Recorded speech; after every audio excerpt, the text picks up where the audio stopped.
Alam nyo nakakainis, yung tipong kakain ka na nga lang, puta meron pang pa-exam. Ay, kailangan mo ipasa to para makakain ka. So, ang sagot daw dito, medium, rich, medium. Hindi ko lang sure, ha? Pero, sana mapasa ko. So, yung item number 1 ata, hindi ko alam kung ano kung pinasa ko, pero, ayan. Itlog pa lang dumating.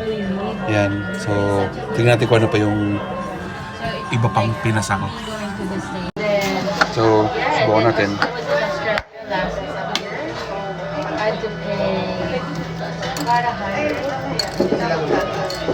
Hard-boiled egg siya. So, binigyan nila ako.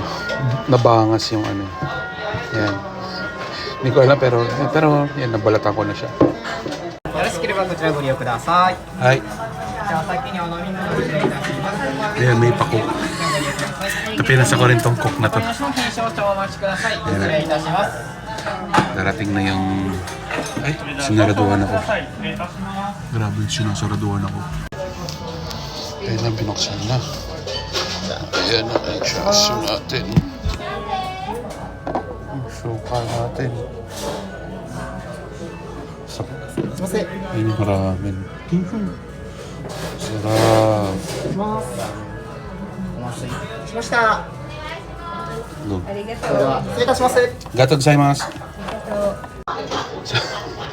Okay, tikman natin yung broth muna na mild spicy bago natin lagyan nung usukaran na suka.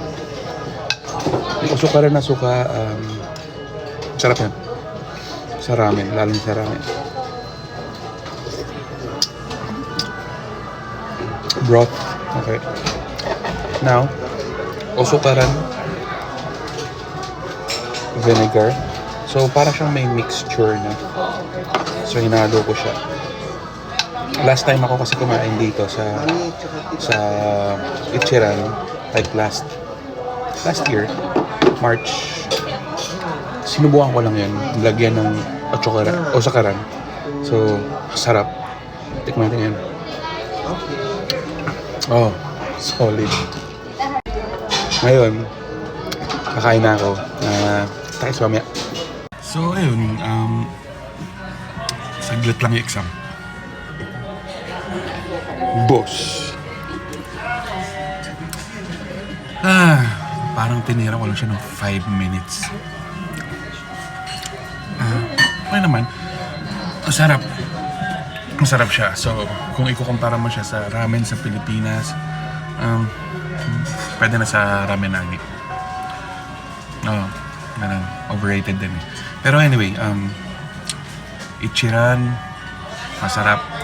Lalo na pag merong osukara sauce na suka. Sarap yan.